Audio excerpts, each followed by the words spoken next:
Hoje é dia 5 de dezembro de 2024. Hoje é o último estudo bíblico do ano. Estamos entrando no capítulo 16 de Atos. E ano que vem, se Deus permitir, nós prosseguiremos. Amém. Amém. Estamos com a sala cheia aqui. Está cheio de irmãos, irmãs. E também aqueles que nos acessarem pelo canal do YouTube. Que o Senhor abençoe. Amém. E vamos orar pela palavra desta noite. Amém. Senhor, nós te agradecemos. Amém. Nós te louvamos. Amém. Por chegarmos até aqui.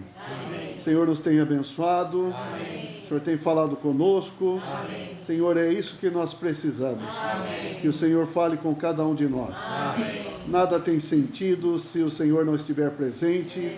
Nada tem valor sem a tua presença. Amém. Por isso rogamos, Senhor, amém, esteja conosco neste momento. Amém. Senhor, nos abençoe. Amém. Venha falar para dentro de cada um de nós. Amém. Senhor, nós queremos declarar solenemente, amém, nós dependemos do Senhor. Amém. Nós precisamos de Ti. Amém. Esteja conosco, Senhor. Amém. Nos abençoe. Amém. Amém. Amém. Aleluia. Amém.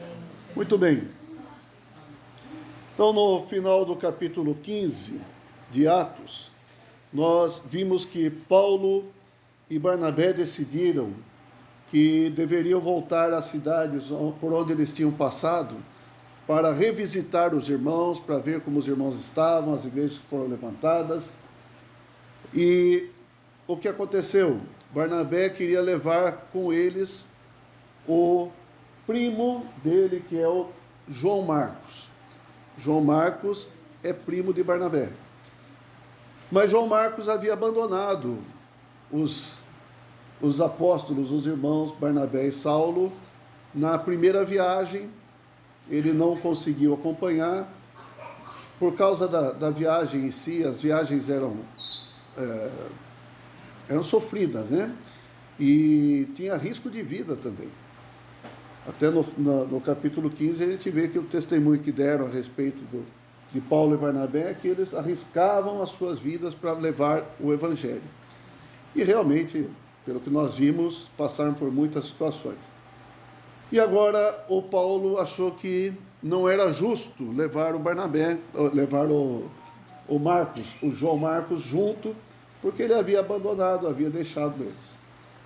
E houve uma desavença entre os dois e eles se separaram. Então Barnabé foi para um lado levando o João Marcos.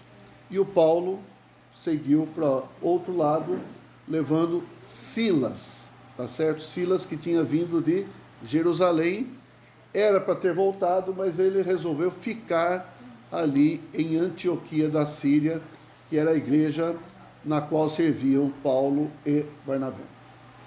Muito bem, então no final aqui do capítulo 15, versículos 39 em diante, fala assim: houve entre eles tal desavença, que vieram a separar-se.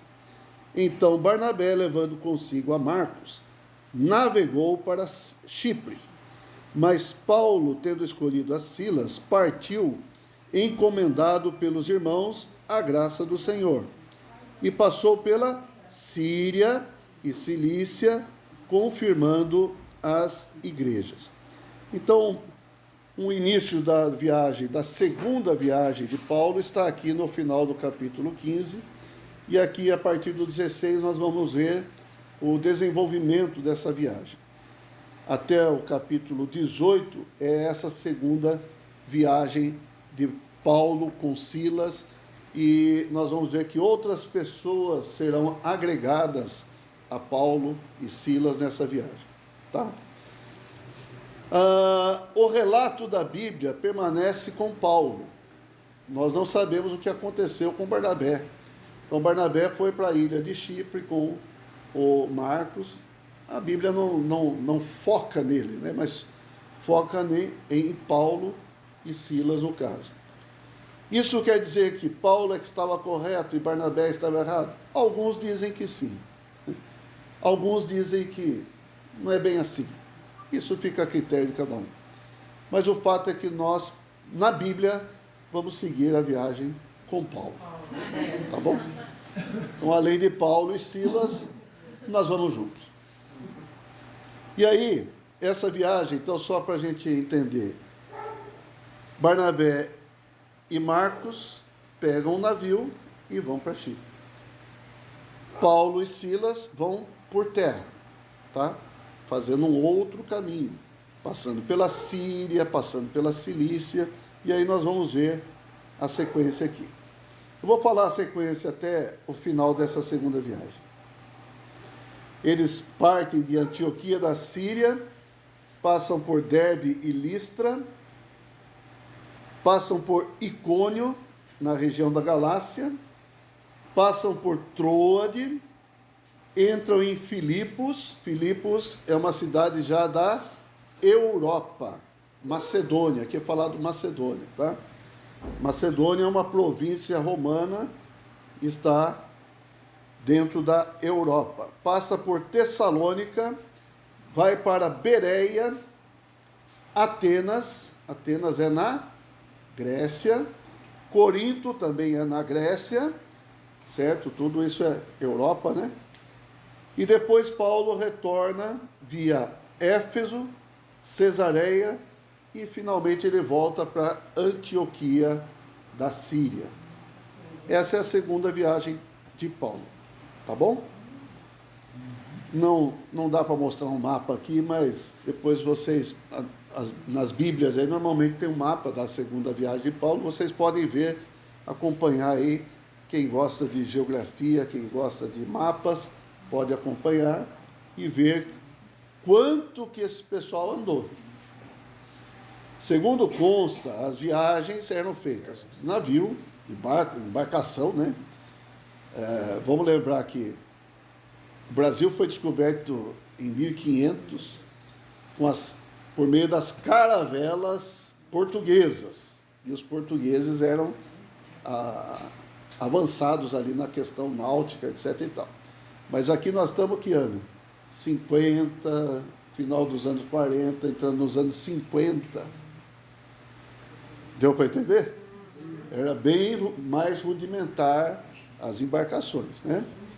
Mas tudo era com risco. Tudo tinha muito risco. Mas nesse caso aqui, Paulo foi por terra, tá? Foi por terra. E por terra viajava-se a pé, a cavalo, não sei, às vezes a gente pensa em camelo naquela turma não sei. Mas é a cavalo, no lombo de algum animal e a pé. Acho que muitas viagens eram feitas a pé mesmo, tá? Segundo consta, Paulo percorreu cerca de 14 mil quilômetros nas viagens dele, tá? Não sei quanto você já percorreu, mas eu imagino que você não tenha percorrido a cavalo nem a pé, tá certo? Mas as viagens eram assim, né? Muito bem, então no capítulo 16 de Atos, vamos lá. Chegou também a Derbe e a Listra. Havia ali um discípulo chamado Timóteo, filho de uma judia crente, mas de pai grego. Timóteo era um jovem. Qual era a idade de Timóteo? Não sabemos. Acredito eu que por volta de 20 anos ou um pouco mais, tá? A mãe dele era uma judia crente. O que significa isso? Ela era judia de nascimento e ela creu no Senhor Jesus. Então, ela conhecia as Escrituras do Antigo Testamento, a gente vai ver alguma coisa, e ela recebeu o Senhor pela fé. Ela creu no Senhor Jesus. E o pai dele? O pai dele não era judeu, era grego, tá? Então o pai era grego. Era crente? Aqui também não está falando. Acredito que não, tá? Versículo 2. Dele davam bom testemunho os irmãos em Listra e Icônio. Vamos lembrar, Paulo já havia passado por essas cidades? Sim, já havia passado. Então, nessa primeira passagem de Paulo, pode ser que eles tenham se convertido por meio da pregação de Paulo e Barnabé.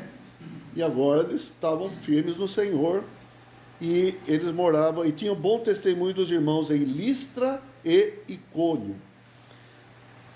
Quis Paulo, versículo 3, que ele fosse, Timóteo, em sua companhia, e por isso circuncidou-o por causa dos judeus daqueles lugares, pois todos sabiam que seu pai era grego. Entramos aqui numa situação que pode ser polêmica, certo?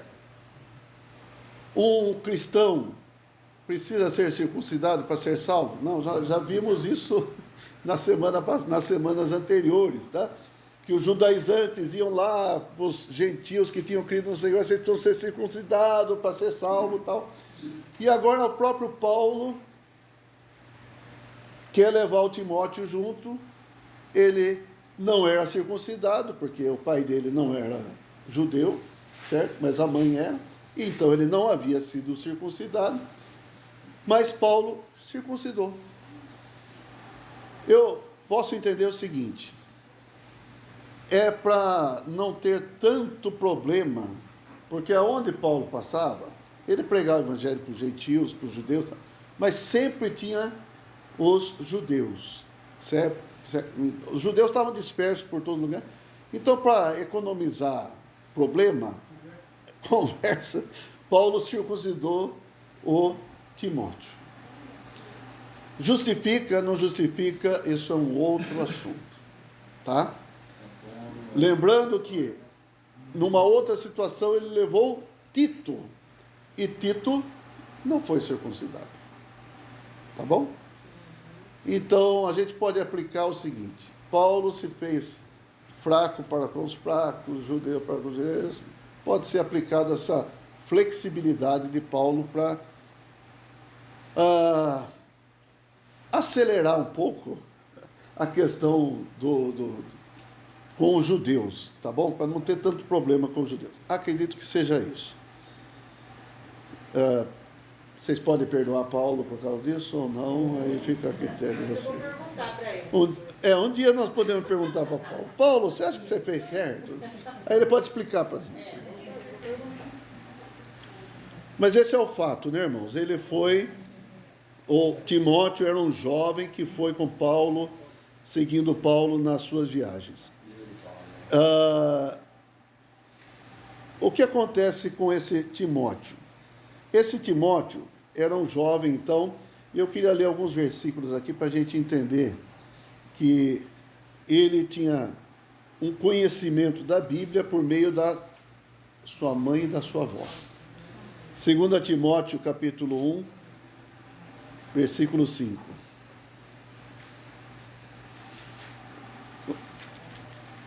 Segunda Timóteo 1, 5. É uma carta que Paulo escreveu para o Timóteo. Então, Paulo escreveu depois 2 cartas para o Timóteo, tá? No final da vida de Paulo, Paulo estava aprisionado e escreveu 2 cartas para Timóteo. E no versículo 4 fala assim, 2 Timóteo 1, 4, fala: lembrado das tuas lágrimas, estou ansioso por ver-te, para que eu transborde de alegria, pela recordação que guardo de tua fé sem fingimento, a mesma que primeiramente habitou em tua avó Lóide e em tua mãe Eunice, e estou certo de que também em ti. Amém. Não falou nada do pai, né?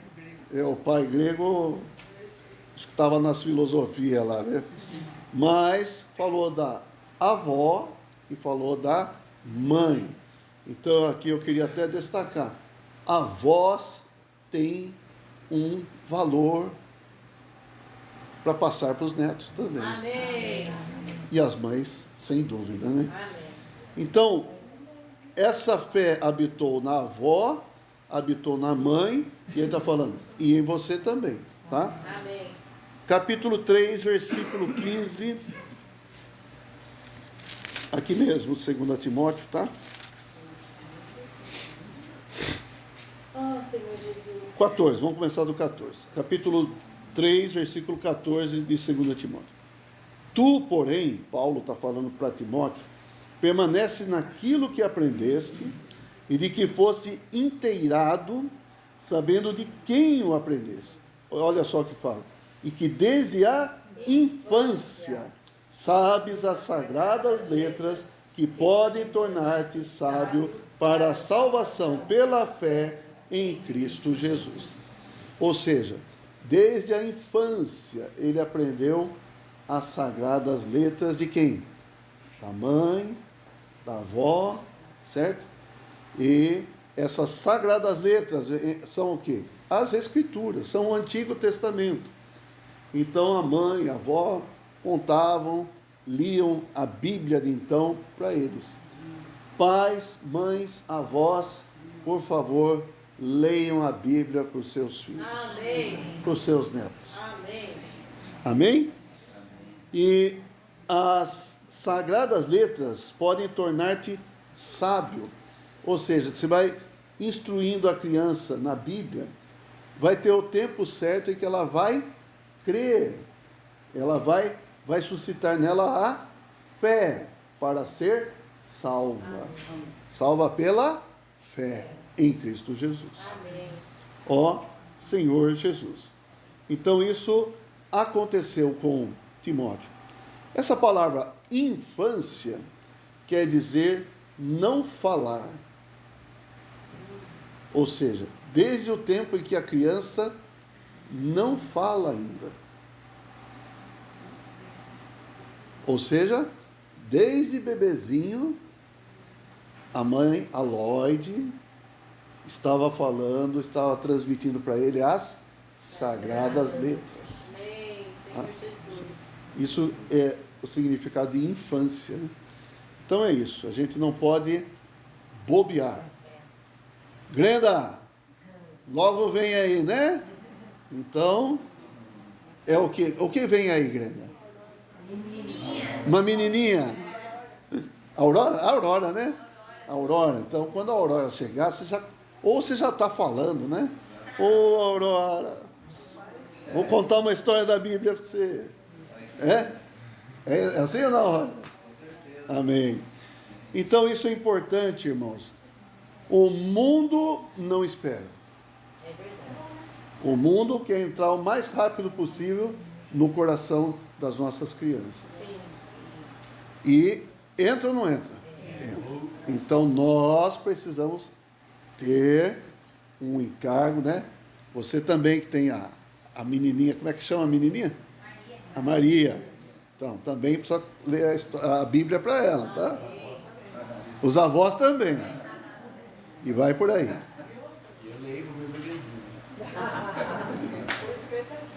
Bom, vamos continuar a viagem.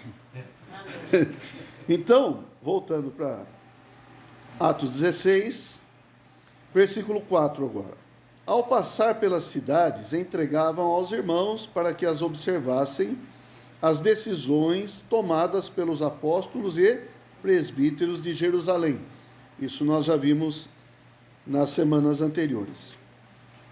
Assim, as igrejas eram fortalecidas na fé e dia a dia aumentavam em número. Aleluia. Então aqui, quem está viajando? Paulo, Silas e agora Timóteo. Tá? E nós vamos ver depois que o autor, quem que é o autor de Atos mesmo? Lucas, o médico, ele também participa dessas viagens. Então, nós vamos ver logo em seguida aqui. Ele fala nós, entendeu? Então ele se inclui. Versículo 6. E percorrendo a região frígio-gálata, tendo sido impedidos pelo Espírito Santo de pregar a palavra na Ásia, defrontando Mísia, tentavam ir para Bitínia, mas o Espírito de Jesus não o permitiu. E tendo contornado Mísia, desceram a Troade. À noite, sobreveio a Paulo uma visão na qual um varão macedônio estava em pé e lhe rogava, dizendo: passa a Macedônia e ajuda-nos. Assim que teve a visão, atenção aqui agora, assim que teve a visão, imediatamente procuramos. Então, quem está narrando? Lucas, e ele falou? Então ele estava junto aqui. Ok? Nós procuramos partir para aquele destino, concluindo que Deus nos havia chamado para lhes anunciar o Evangelho. Irmãos, eu quero falar para vocês aqui algo que eu acho tão bonito, tão lindo, tão maravilhoso na Bíblia, que é a questão dos nomes, dos termos que a Bíblia usa, que muitas vezes a gente pode passar batido, mas tudo tem grande significado. Amém. Vamos lá então, vamos ler novamente aqui, Atos 16, versículos 6 a 10, tá? Vou ler novamente. E percorrendo a região frígio-gálata, tendo sido impedidos pelo Espírito Santo de pregar a palavra na Ásia, defrontando Mísia, tentavam ir para Bitínia, mas o Espírito de Jesus não o permitiu. E tendo contornado Mísia, desceram a Troade. À noite sobreveio a Paulo uma visão, na qual um varão macedônio estava em pé e lhe rogava, dizendo: passa a Macedônia e ajuda-nos. Assim que teve a visão, imediatamente procuramos partir para aquele destino, concluindo que Deus nos havia chamado para lhes anunciar o Evangelho. Então, como nós sabemos, Lucas é o escritor de Atos, e aqui ele fala: procuramos, nós procuramos, concluímos que Deus nos havia chamado, então ele está também junto com Paulo e a sua equipe, certo? Bom, irmãos, eu estava dizendo o seguinte, que a Bíblia, ela é maravilhosa porque ela não desperdiça termos, nomes, mas ela dá importância para o significado de nomes e termos, e às vezes nós podemos passar batido, passar por cima e perdemos alguma coisa. Aqui tem dois termos usados para o Espírito. Um termo é Espírito Santo, certo? No versículo 6. Então lá. Tendo sido impedidos pelo Espírito Santo de pregar a palavra na Ásia. Então veja, eles queriam ir para a Ásia, mas o Espírito Santo impediu. É até estranho falar que o Espírito Santo impediu de pregar a palavra, mas, vamos falar assim, não era aquele destino que o Senhor queria levá-los. E a gente tem que perceber que as coisas aconteciam movidas pelo Espírito. Não era um plano de alguém, não era um plano natural, não era, vamos traçar aqui uma rota, aqui tal. Mas Paulo e seus cooperadores estavam sensíveis ao Espírito. Quem manda na obra? É o Senhor, é o Espírito. E aí no versículo 7 fala assim: defrontando Mísia, tentavam ir para Bitínia. Então, vamos para Bitínia então, acho que é para lá. Mas o Espírito de Jesus não o permitiu. Tem algum significado isso? Espírito Santo e Espírito de Jesus? Isso quer dizer alguma coisa?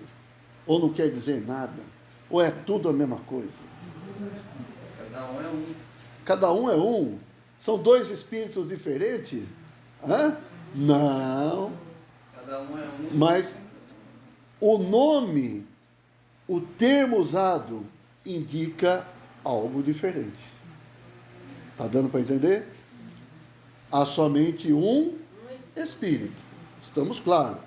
Mas no Novo Testamento a gente pode ver que o Espírito pode ser chamado às vezes Espírito Santo, como aqui, Espírito de Jesus, Espírito de Cristo, Espírito de Deus. o Espírito, Espírito de Deus, Espírito de Jesus Cristo, e até lá em Apocalipse fala dos 7 Espíritos.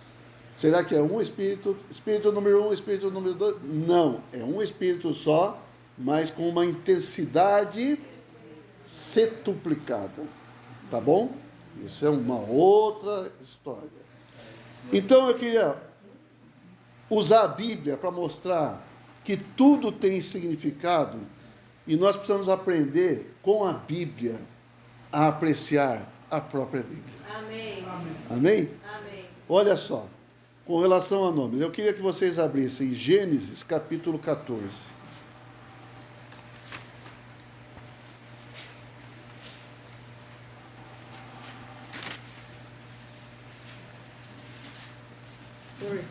Isto.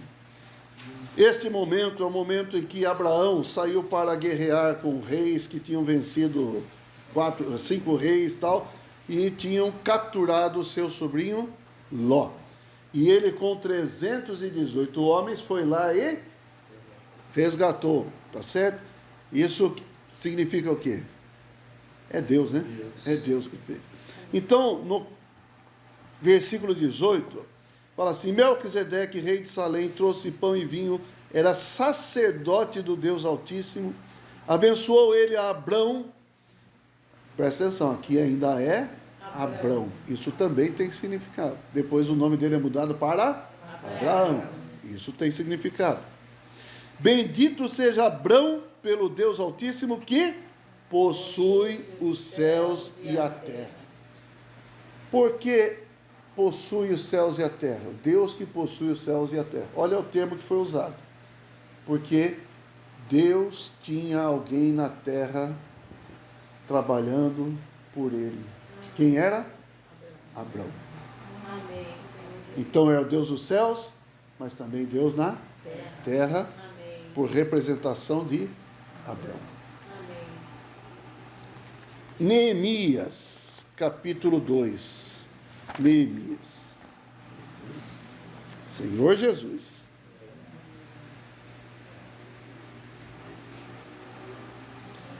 Nessa situação, Neemias era o copeiro do rei Artaxerxes.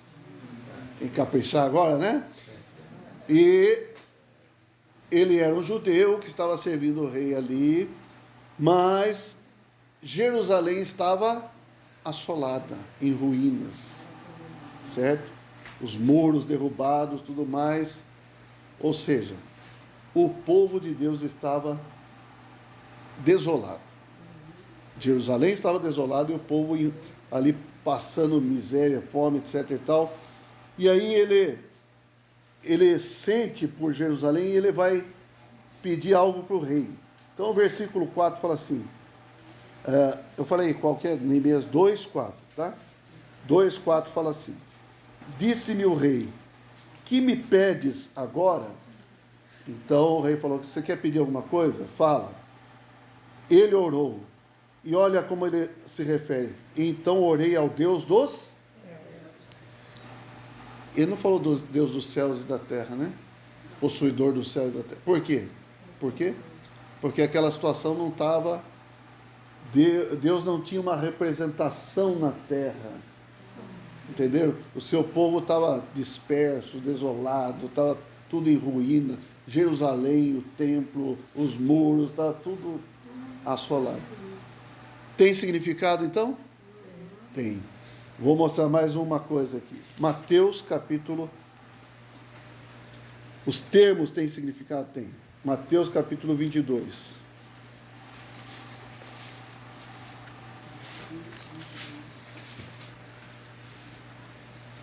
No versículo 23, fala o seguinte: naquele dia, aproximaram-se dele quem? De Jesus, alguns saduceus, que dizem não haver ressurreição.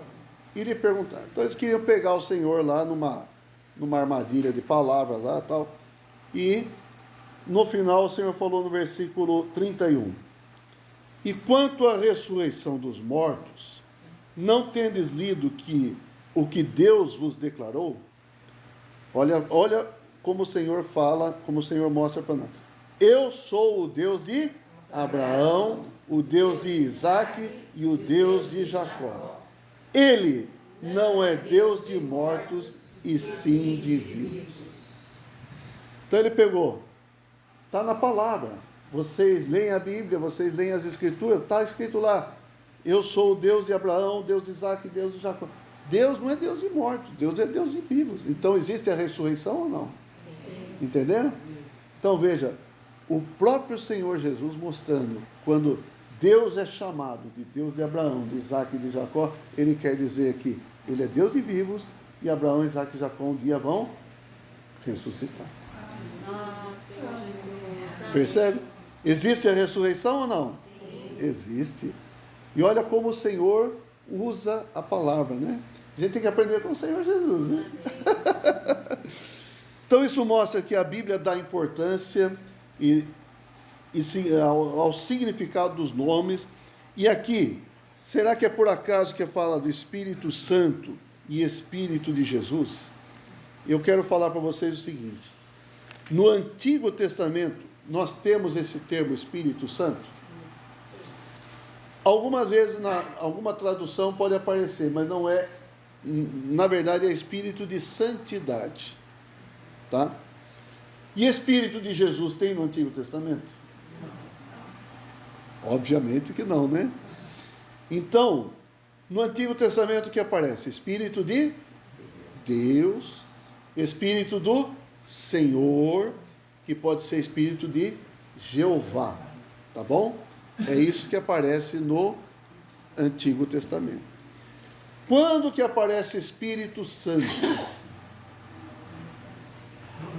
No começo do Novo Testamento. Vamos lá? Mateus capítulo 1. E está relacionado com o quê? Isso também a gente precisa ver, né? Olha aqui. Mateus capítulo 1, versículo 18. Ora, o nascimento de Jesus Cristo foi assim. Estando Maria, sua mãe, desposada com José, sem que tivessem antes coabitado, achou-se grávida pelo Espírito Santo. Então, esse é um termo neotestamentário. Ok? Um termo do Novo Testamento. Versículo 20. Enquanto ponderava nestas coisas, eis que lhe apareceu um sonho do Senhor, dizendo: José, filho de Davi, não temas receber Maria, tua mulher, porque o que nela foi gerado é do Espírito Santo. Aleluia. Então, e aí fala assim: ela dará à luz um filho e lhe porás o nome de Jesus, porque ele salvará o seu povo dos pecados deles. Então é interessante a gente ver por que Lucas usou Espírito Santo, não usou Espírito de Jeová, não usou Espírito de Deus, ele usou Espírito Santo e Espírito de Jesus. Novamente falando, Espírito de Jeová, Espírito de Deus, Espírito Santo e Espírito de Jesus é o mesmo Espírito. Amém. Tá ok? Sim. Mas quando usa nome diferente, está mostrando alguma coisa diferente para nós naquele momento, naquela situação. Amém? Amém. Está ficando complicado? Então tá bom. Hã? Está ficando claro? Então tá bom. Então ali nós vimos que o Espírito Santo não permitiu que fosse para a Ásia e o Espírito de Jesus impediu que eles fossem para Bitínia. Por que aqui é usado esse termo Espírito de Jesus? Quem é Jesus? Então, logo no começo da Bíblia, nós já lemos o versículo. Jesus é Deus que se encarnou. Deus que se tornou um homem. Então, olha que coisa maravilhosa. O Espírito de Deus, lá em Gênesis capítulo 1, pairava por sobre as águas. Ok?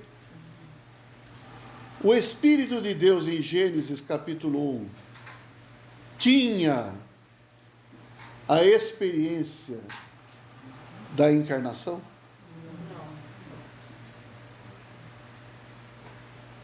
Não, né? O Espírito de Jeová, que pode ser, a gente pode ver em Juízes, fala Espírito de Jeová, pode ver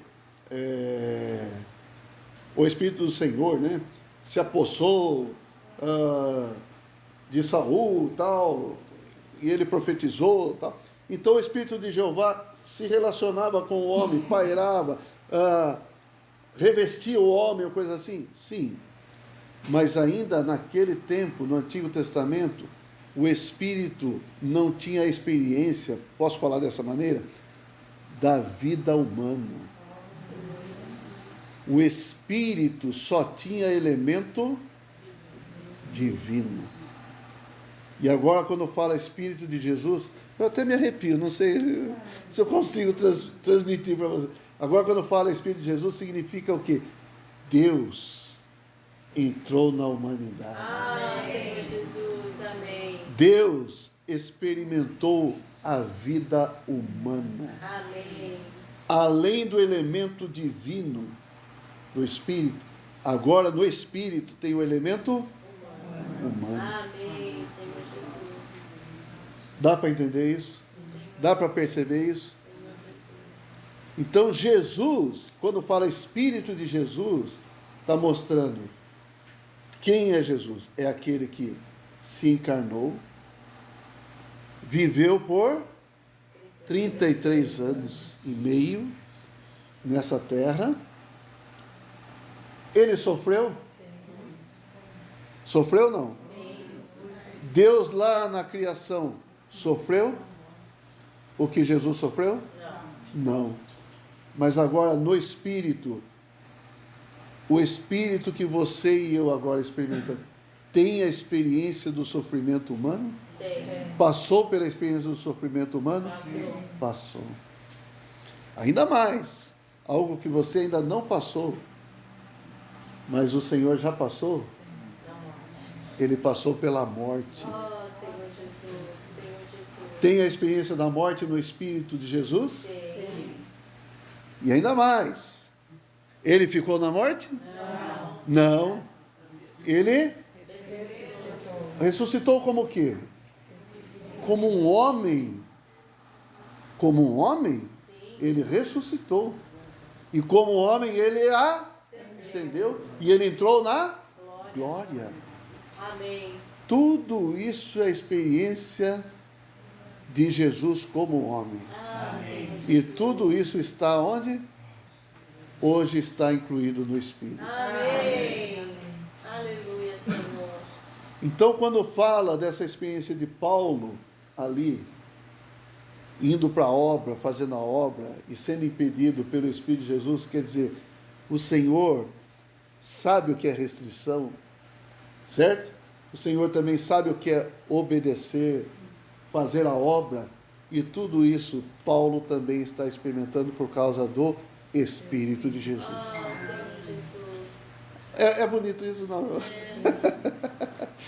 Então, o Espírito de Jesus, e aqui no Novo Testamento tem outros termos que a gente pode ver que traz as experiências. Então, quando fala Espírito de Cristo, está relacionado ao quê?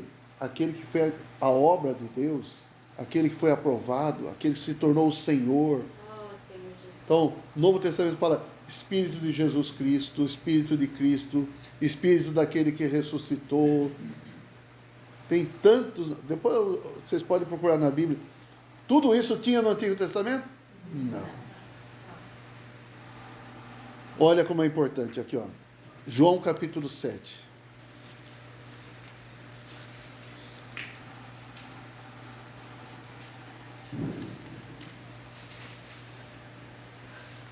João capítulo 7, versículo 37. Fala assim: no último dia, o grande dia da festa, levantou-se Jesus e exclamou: se alguém tem sede, venha a mim e beba. Quem crer em mim, como diz a Escritura, do seu interior fluirão rios de água viva. Então aqui o Senhor estava ali, não tinha passado pela morte, pela ressurreição ainda, mas ele falou algo que eles poderiam experimentar ao crer no Senhor. E o João explicou isso no versículo 39. O que está escrito no versículo 39 é uma explicação. Isto ele disse com respeito ao Espírito que haviam de receber os que nele crescem. Olha só, pois o Espírito até aquele momento não fora dado. Por quê? Por que não fora dado? Porque Jesus não havia sido ainda glorificado. Jesus não havia sido passado pela morte, pela ressurreição, pela glorificação. Quando ele foi glorificado, o Espírito foi liberado para nós. Amém. Oh, Senhor Jesus. Entenderam? Amém. 1 Coríntios 15, 45. Foi falado esses dias sobre isso, não foi? Uma reunião da igreja foi falado. Versículo 45. Pois assim está escrito: o primeiro Adão, o primeiro homem. Quem é o primeiro homem? Adão. Foi feito alma vivente. O último Adão, porém, espírito vivificante ou espírito da vida. Só que aqui tem um problema. O último Adão, porém, esse é... Alguém tem uma versão diferente daqui? Qual versão? 40. Fala, leia para mim. 15:45. Da mesma forma está escrito: Adão, o primeiro homem, foi feito alma vivente. O último Adão, no entanto, é espírito vivificante. Aí fala, é espírito. É espírito vivificante. Tá. Esse é, na verdade, não tem. Seria assim: o último Adão, porém, espírito vivificante. O que significa? Que o que rege é a frase de cima. O primeiro homem foi feito, ou tornou-se alma vivente. O último Adão, porém, espírito que dá vida. O último Adão, porém, tornou-se espírito que dá vida. Esse foi acrescentado, vamos falar assim, não estamos entendendo, acho que faltou um aqui, vamos pôr aqui, mas não é. Esse não tem. Deu para entender? Então vamos falar assim, o Milton é um homem idoso. O Alexandre também. Qual é o verbo que rege? Eu não usei um verbo para mim, né? O Alexandre também. Também o quê? Também é. Deu para entender? O Milton é um homem idoso. O Alexandre também significa o quê? Eu também sou. O Alexandre também é. É a mesma coisa aqui. O primeiro Adão foi feito, tornou-se alma vivente. O último Adão, porém, tornou-se espírito que dá vida. Amém. Deu para entender? Então, isso significa que quando o Senhor se encarnou, quando o Senhor teve esse viver humano, tudo isso foi agregado à experiência do Espírito. E quando o Senhor ressuscitou, ele se tornou o Espírito para dar vida para nós. Amém. Glória a Deus. Ó Senhor Jesus.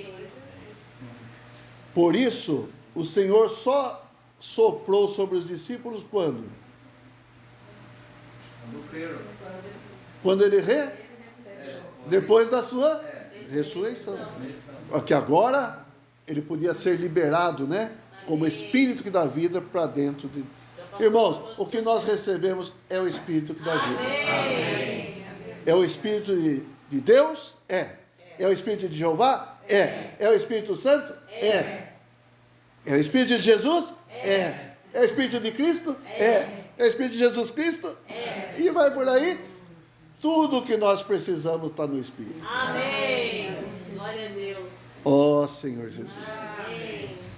Alexandre, mas quando fala assim, direcionado ao Espírito Santo, ao Espírito de Jesus, está falando diretamente, ainda que são um só, mas daquela singularidade daquele Espírito, né? Sim. Se for de Jesus, das características de que Jesus representava. Se for do Espírito Santo, não seria Veja nesse bem. sentido? Deus é Espírito, Sim. certo? Pai, Filho e Espírito Santo. Então, é assim, quando a gente recebe o Espírito, quem a gente recebe? O Espírito de Deus. A gente recebe o Pai, o Filho, o Espírito, certo? Amém. Então, tudo isso é Deus triuno, exatamente. Tudo isso Mas cada um tem vamos supor, uma responsabilidade, assim, umas características que nem podemos dizer que sim. Espírito Santo tem operações de... Sim. Então, por isso que eu estou falando. Quando é usado, entendeu? Não, sim. Quando é usado numa situação, está destacando aquilo que está sendo feito, né? Operado pelo Espírito. Então aqui, o Espírito, ele precisava do quê? Do Espírito de Jesus. Na humanidade. Mas é o mesmo. É o mesmo Espírito, exatamente. Mas destaca o quê? É isso. Determinadas, Destacar, né? determinadas, vamos falar assim, riquezas do Espírito para nós. Amém. Amém? Amém. Aleluia. Um exemplo que ilustra para nós, não vai dar tempo de falar tudo. Sabe o que é? No Antigo Testamento fala do óleo composto da unção. Está lá em Êxodo capítulo 30. Então, o óleo composto da unção. Eu acho que eu não vou falar, porque senão vai dar. Tá bom, vamos ler então.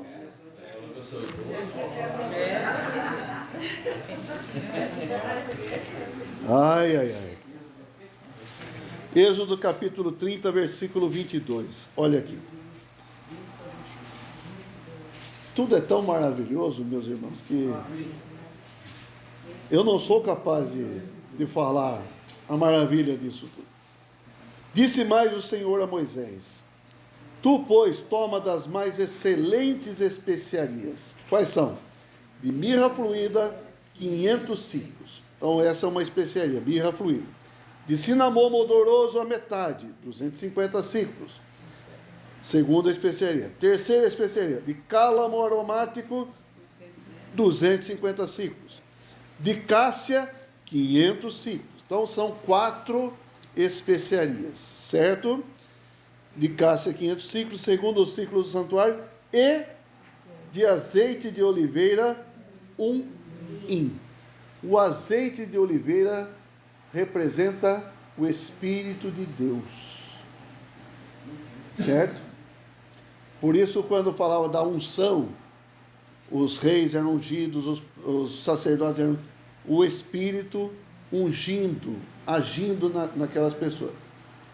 Então, o Senhor mesmo leu Isaías lá, em Lucas 4, se não me engano, o Senhor leu, pelo qual me ungiu, certo? Então, o azeite representa o Espírito de Deus. A mirra fluída representa a experiência do quê? Tem isso também, né? A mirra fluída representa a experiência da morte, porque a mirra era usada para o sepultamento.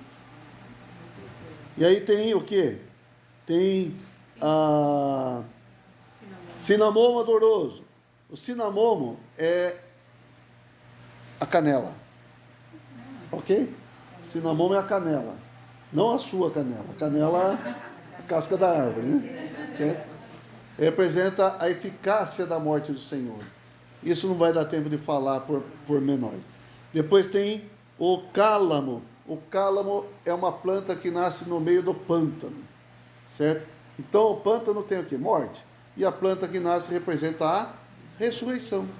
E aí a cássia era um repelente natural de insetos, de víboras e tal. Então era um repelente natural. representa também o poder da ressurreição do Senhor. Tá certo? Então, tudo isso foi agregado ao moinho de azeite. Ou seja, tudo isso foi acrescentado ao Espírito, como experiências, como riquezas. Amém? Deu para entender? Então, essa é uma ilustração do Espírito que nós recebemos hoje, cheio de riqueza. Ó Senhor Jesus, todo inclusivo, todo cheio. Então, veja, só para a gente rever. Antes, Deus tinha a experiência de ser Deus. É pouca coisa? Não, claro que não. Mas ele tinha a experiência de ser homem. Vocês sabem que Jó falou para Deus? Vocês sabem que Jó falou para Deus? Versículo, falou um monte de coisa. Né?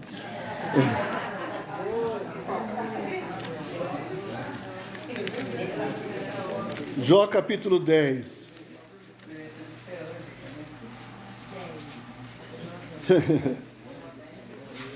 Jó capítulo 10, ele falou assim, versículo 4: Tens tu olhos de carne? Acaso vês tu como vê o homem? São os teus dias como os dias do mortal? Ou são os teus anos como os anos de um homem? Exato, não. E agora? E agora? Pegar na bunda. Jó pode falar isso agora, pá? Não. O Senhor vai falar: Jó, eu experimentei o que é ser homem. Eu sofri, eu fui desprezado, eu morri na cruz, passei pela morte, fui sepultado, puseram uma grande pedra para impedir que eu saísse dali, mas eu ressuscitei. Jó, eu sei o que é ser homem. Então, quando você for reclamar para o Senhor: Senhor, o Senhor não sabe o que eu passo. O Senhor vai falar para você: eu sei sim. Você que não sabe. É o que eu passei. Então, o Senhor pode nos socorrer nas fraquezas? Amém. Pode. Amém. É isso, irmãos. Então, ali, só para a gente concluir assim o pensamento ali, o Espírito Santo, o Espírito de Jesus estava com Paulo, com os irmãos ali, socorrendo, acudindo, direcionando toda a obra de Paulo em favor da igreja, em favor do Senhor. Né? Amém. Aleluia. Amém. Então, a Bíblia é um livro maravilhoso. Amém. Maravilhoso. Eu não sei quantos conheciam essa situação do Espírito, né? De todo esse processo, podemos falar assim, de tudo que o Senhor passou para incluir todas essas experiências do Espírito, que hoje, quando nós falamos Senhor Jesus, Amém. o que acontece? Ele é rico para com todos os que o invocam. Amém. Amém. Jesus é o Senhor. Amém. Bom final de ano para todos. Amém. Até o ano que vem. Vamos nos encher do Espírito. Amém.